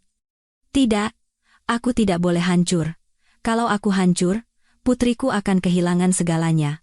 Suatu sore, Indah datang ke rumah saya. Wajahnya serius. "Santi, aku harus jujur. Persidangan ini akan sangat berat. Pengacara yang disewa keluargamu sangat berpengalaman. Mereka akan menyerang fakta bahwa Rina masih kecil dan keterangannya tidak bisa dipercaya. Kamu harus benar-benar kuat." Saya bertanya dengan gemetar. Kalau mereka memutarbalikkan kebenaran, apa keadilan masih bisa menang? Indah menggenggam tangan saya erat-erat dan berkata dengan tegas, "Percayalah padaku, kita punya bukti, kita punya keterangan, dan kita punya kebenaran. Sekeras apapun mereka mencoba, mereka tidak akan bisa menyangkal semuanya. Tapi kamu harus benar-benar tegar. Jangan goyah." Saya mengangguk dengan mata berkaca-kaca. Di tengah kegelapan pekat ini, Indah adalah satu-satunya penopang bagi saya dan putri saya. Hari ketika saya menerima surat panggilan dari pengadilan, tangan saya gemetar hebat. Rina, yang duduk di sebelah saya, melihat surat dengan stempel merah itu dan berkata dengan suara kecil, "Ibu, aku takut. Aku tidak mau bertemu paman itu lagi." Saya memeluknya dan berbisik, "Jangan khawatir, Nak. Kamu tidak sendirian. Ibu akan ada di sampingmu. Kita akan mengatakan kebenaran bersama-sama." "Ya?" Mata Rina berkaca-kaca, tetapi ia mengangguk dengan mantap. Saat itu, saya merasa putri kecil saya telah tumbuh jauh lebih kuat dan berani dari yang saya kira. Sehari sebelum persidangan, keluarga saya kembali datang ke rumah. Nenek saya berdiri di tengah halaman, rambutnya acak-acakan, wajahnya pucat. Ia berlutut di depan saya dan berkata dengan suara tercekat, "Santi, Ibu mohon. Jangan bawa pamanmu ke pengadilan. Bagaimanapun juga dia keluarga kita, maafkan dia kali ini saja. Demi Ibu, tolonglah." Saya membeku, air mata saya mengalir. Ibu yang telah melahirkan saya kini berlutut demi orang yang telah menyakiti cucunya sendiri. Saya menjawab dengan gemetar, "Bu, kalau Ibu sayang pada saya dan Rina, Ibu seharusnya mengerti. Ini bukan lagi masalah yang bisa diselesaikan dengan perasaan. Ini adalah kebenaran dan keadilan. Bu, saya tidak bisa memaafkan orang yang telah menghancurkan masa kecil Rina." Nenek menangis tersedu-sedu dan terduduk, sementara paman saya berteriak, "Anak durhaka. Kau telah membunuh keluarga ini." Saya memeluk Rina dan berbalik. Hati saya hancur, tetapi pikiran saya tidak goyah. Saya tahu, saya benar-benar telah kehilangan keluarga ini. Pada hari persidangan, ruang sidang penuh sesak. Saya masuk sambil menggenggam tangan Rina. Kaki saya gemetar saat puluhan pasang mata menatap kami. Di seberang, Paman Yusuf duduk di kursi terdakwa. Wajahnya pucat, tetapi matanya masih penuh kebencian. Saat ia menatap saya melihat dengan jelas aura permusuhan yang seolah ingin menelan saya dan putri saya. Hakim menyatakan sidang dibuka dengan suara yang hikmat. Pengacara dari pihak keluarga saya segera berdiri dan mulai menyerang psikologi Rina. Korban masih berusia 10 tahun dan belum memiliki kemampuan kognitif yang memadai. Ada kemungkinan keterangannya diarahkan atau direkayasa. Bukti video hanya menunjukkan terdakwa, Bapak Yusuf, memberikan permen kepada keponakannya, tidak membuktikan adanya tindak pidana. Dada saya terasa sesak. Saya memegang tangan Rina dan berbisik, "Jangan takut. Katakan saja yang sebenarnya." Rina berdiri. Suaranya bergetar tetapi jelas. Paman itu selalu suruh saya duduk di sebelahnya dan memegang tangan saya. Dia bilang jangan kasih tahu ibu. Saya takut sekali. Saya menangis. Tapi nenek bilang saya tidak boleh bikin paman sedih. Seluruh ruang sidang bergemuruh, orang-orang berbisik dengan ekspresi terkejut. Saya menatap putri saya, menangis, tetapi di dalam hati saya ada rasa bangga yang meluap. Putri kecil saya dengan berani menghadapi kebenaran. Pengacara saya, Indah, segera berdiri, suaranya jelas, "Yang mulia. Seorang anak berusia 10 tahun tidak mungkin merekayasa keterangan yang begitu konsisten. Rekaman suara, video, dan pesan teks ancaman semuanya membuktikan dengan jelas adanya manipulasi psikologis yang licik. Ini bukan candaan, melainkan tindakan berbahaya yang meninggalkan dampak serius pada psikologi anak." Hakim mengangguk dan memerintahkan pemeriksaan dilanjutkan. Paman Yusuf tiba-tiba berdiri dan berteriak, "Semua bohong. Perempuan itu memfitnah saya." Petugas keamanan segera menahannya, dan suasana di ruang sidang menjadi tegang. Saya memeluk Rina dan berbisik, "Jangan takut. Sebentar lagi selesai." Saat meninggalkan ruang sidang hari itu, saya tahu pertarungan belum berakhir. Tetapi saya juga tahu bahwa cahaya keadilan bersinar lebih terang dari sebelumnya. Meskipun jalan di depan masih penuh duri, saya percaya kebenaran pada akhirnya akan menang. Malam itu, Rina bertanya pelan di pelukan saya, "Bu, kalau paman itu dihukum, apa aku sudah tidak perlu takut lagi?" Saya mengelus kepalanya dan berbisik, "Iya. Nak, kalau orang itu sudah membayar perbuatannya, kamu akan bebas." Ibu janji. Di luar, angin malam berdesir di antara rumpun bambu, tetapi di dalam hati saya, keyakinan yang terang benderang berkobar. Perang telah memasuki fase paling sengit, tetapi saya tahu bahwa saya dan putri saya tidak lagi sendirian. Pada hari kedua persidangan, saya dan Rina memasuki ruang sidang dengan hati yang berat. Udara terasa tegang, dan ratusan pasang mata masih tertuju pada kami. Di seberang, Paman Yusuf mengenakan seragam tahanan. Wajahnya pucat, tetapi matanya masih berkilat penuh kebencian. Di sebelahnya ada pengacaranya, beberapa kerabat, dan ibu saya. Ibu saya terduduk di kursi, matanya merah, tetapi ia masih menatap saya dengan tatapan mencela. Hakim menyatakan sidang dibuka. Hari ini kita akan melanjutkan pemeriksaan dan meninjau saksi serta bukti tambahan. Saya menggenggam erat tangan kecil Rina. Saya bisa merasakan getaran halusnya. Saya berbisik di telinganya, "Jangan takut. Ibu ada di sini." Pengacara dari pihak keluarga saya berdiri dan berkata dengan jelas, "Yang mulia, klien saya hanya menunjukkan perhatian kepada keponakannya, tidak ada tindakan pelecehan seksual apapun. Bukti yang diajukan penggugat semuanya adalah bukti tidak langsung dan tidak bisa membuktikan adanya tindak pidana. Mohon pertimbangkan fakta ini agar sebuah keluarga tidak hancur karena kesalahpahaman." Mendengar itu, darah saya mendidih. Rasanya saya ingin segera berdiri dan membantah, tetapi Indah menenangkan saya. Ia berdiri dengan tenang. "Yang mulia, kami memiliki saksi tambahan dan bukti baru. Ini bukan kesalahpahaman, melainkan tindakan sistematis yang telah ditutupi selama bertahun-tahun." Ruang sidang mulai bergemuruh. Saya membeku, tidak tahu siapa saksi yang dimaksud Indah. Pintu ruang sidang terbuka, dan seorang wanita kurus dan pucat masuk. Saya mengenalinya sebagai Ibu Haryati, tetangga sebelah rumah orang tua saya.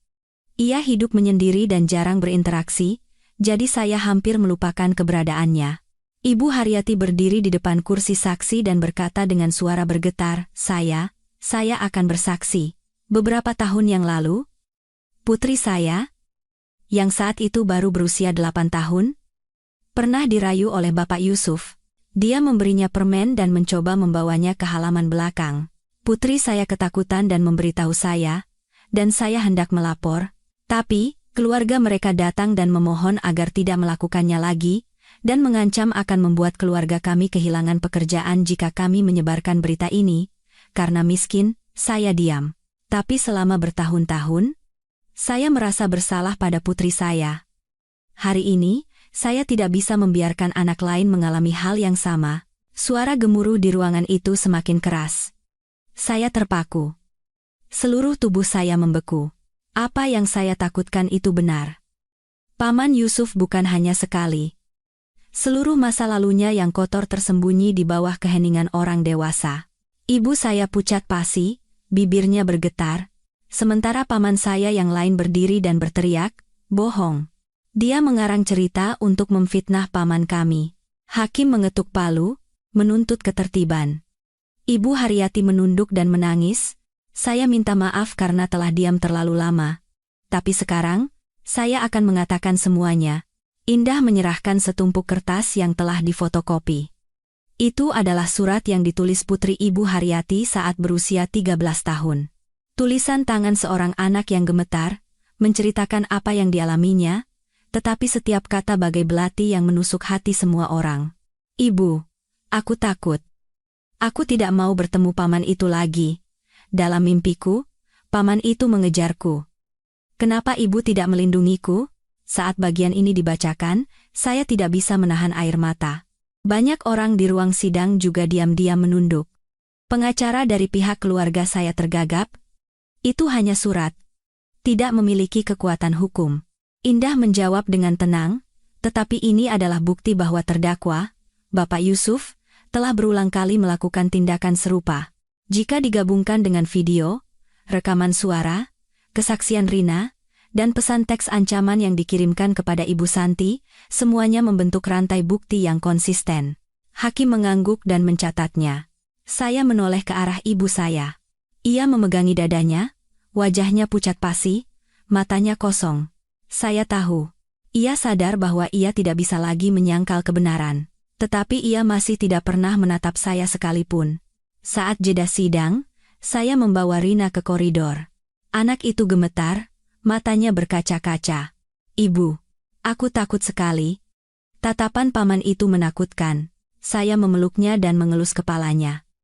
"Putri ibu anak baik. Jangan takut. Kamu sangat berani sekarang. Berkat kamu mengatakan kebenaran, banyak orang bisa keluar dari kegelapan. Kamulah cahayanya, Rina." Rina menatap saya. Bibirnya bergetar, tetapi tatapannya perlahan menjadi lebih kuat. Saya memeluknya erat-erat. Jantung saya terasa hangat karena bangga dan kasihan. Saat kembali ke ruang sidang, Paman Yusuf duduk menunduk. Keringat membasahi tubuhnya. Pengacaranya mencoba mencari-cari alasan, tetapi semakin lama semakin tidak meyakinkan. Saya melihat dengan jelas bahwa ketegarannya telah runtuh. Hakim menyatakan persidangan akan dilanjutkan dengan mempertimbangkan bukti-bukti baru yang telah diperkuat, jika ditemukan korban tambahan. Kami akan mempertimbangkan tuntutan tambahan. Ruang sidang menjadi riuh. Saya duduk dan menghela napas, air mata mengalir deras. Sebagian dari kebenaran yang kelam telah terungkap. Tapi saya tahu, pertarungan ini belum berakhir. Malam itu, saat pulang, saya memeluk Rina. Anak itu kelelahan dan cepat tertidur. Saya menatap wajahnya yang polos, tenggorokan saya tercekat. Saya berbisik seolah berdoa, "Rina, ibu akan berjuang sampai akhir. Meskipun harus kehilangan segalanya, ibu akan melindungimu dan anak-anak lain. Kegelapan harus dirobek, agar cahaya keadilan bisa bersinar." Di luar, bulan bersinar redup dan angin bertiup kencang, tetapi di dalam hati saya, api yang lebih terang dari sebelumnya berkobar. Pada hari ketiga persidangan, langit mendung, awan gelap berlapis-lapis seolah menandakan badai besar. Saya masuk ke ruang sidang sambil menggenggam erat tangan Rina. Hari ini adalah hari di mana argumen paling sengit akan terjadi sebelum majelis hakim membuat keputusan. Jantung saya berdebar kencang, langkah saya berat, tetapi tatapan saya tidak lagi goyah. Saya tahu, saat yang menentukan telah tiba. Semua mata di ruang sidang tertuju pada saya, putri saya, dan Paman Yusuf. Ia duduk di kursi terdakwa, pucat, matanya merah seperti binatang yang terpojok. Pengacaranya masih berpura-pura percaya diri, dan di belakangnya ada keluarga saya. Ibu saya duduk di sana, penampilannya kuyu, rambutnya acak-acakan, ekspresinya penuh penderitaan tetapi kaku.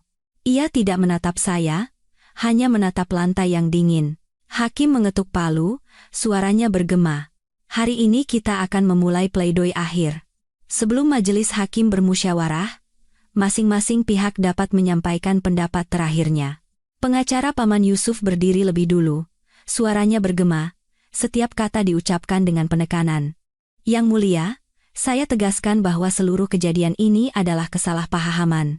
Klien saya tidak melakukan tindakan pelecehan seksual apapun. Video dan rekaman suara hanyalah adegan seorang paman yang menyayangi keponakannya dan membujuknya dengan permen.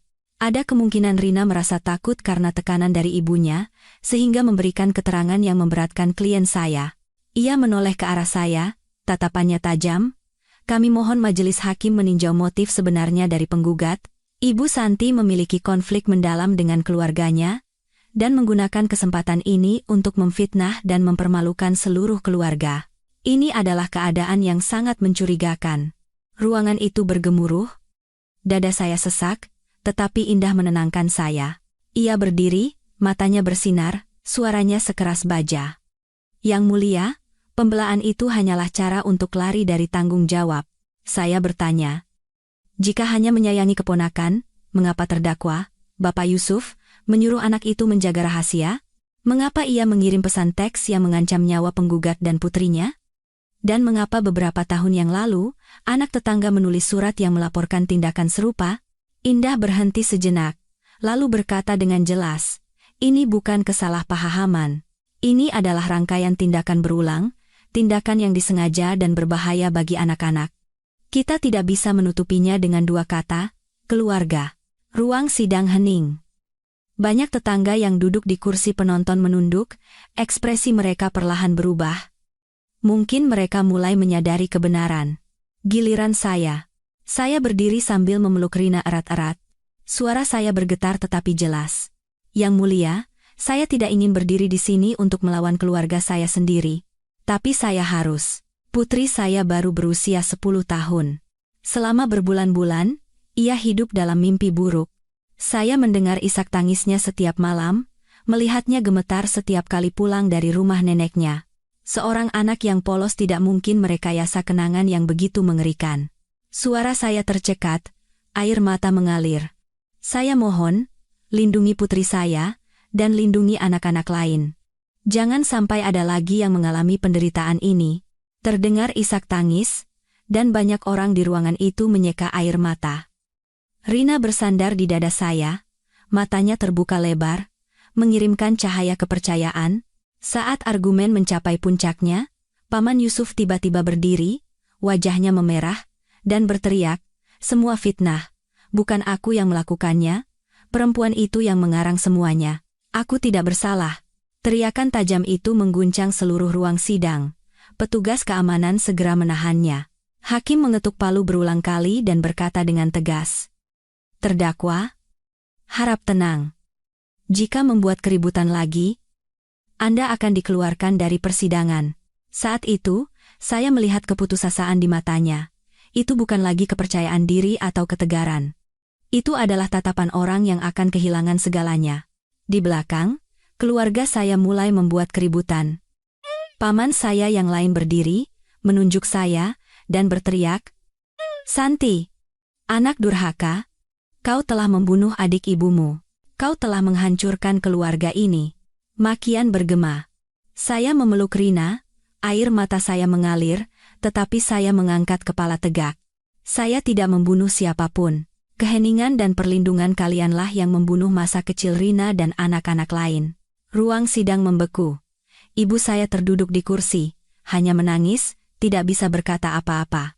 Sidang berlangsung hingga larut. Hakim mengetuk palu, suaranya bergema. Majelis hakim akan bermusyawarah dan mengumumkan putusan besok. Semua pihak harap tenang dan menunggu putusan akhir. Saya keluar dari ruang sidang, sambil menggenggam tangan Rina. Tatapan tegang mengikuti kami dari belakang. Di halaman di luar, angin dingin bertiup, menusuk kulit. Saya memeluk anak saya erat-erat dan berbisik, besok, nak.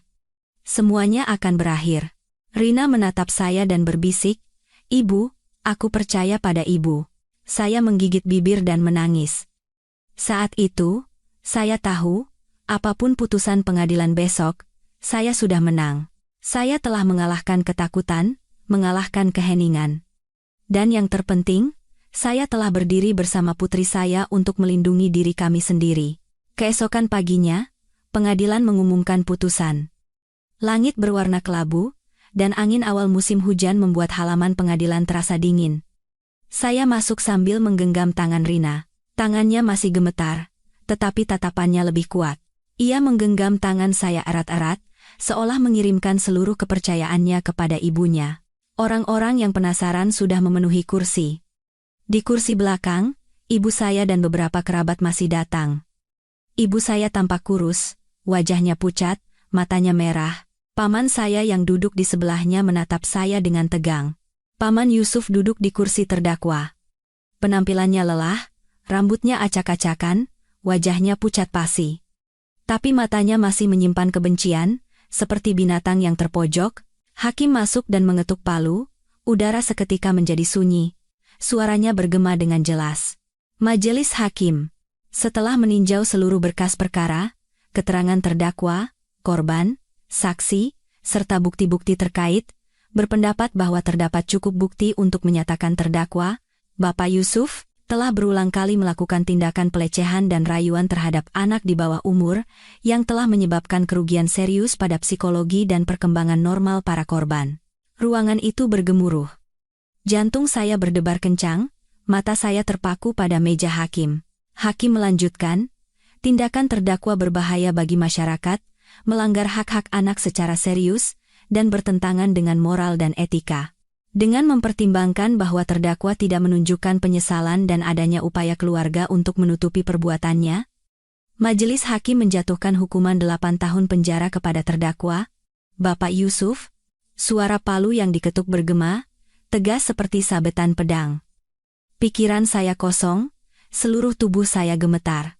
Air mata mengalir deras, bukan karena kasihan, tetapi karena perasaan bahwa keadilan akhirnya terwujud. Di belakang, ibu saya menangis pilu dan terduduk di kursi. Ia berteriak, "Ya Tuhan! Adikku!"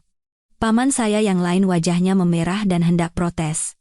Tetapi ditahan oleh petugas. Saya menoleh ke belakang. Hati saya sakit.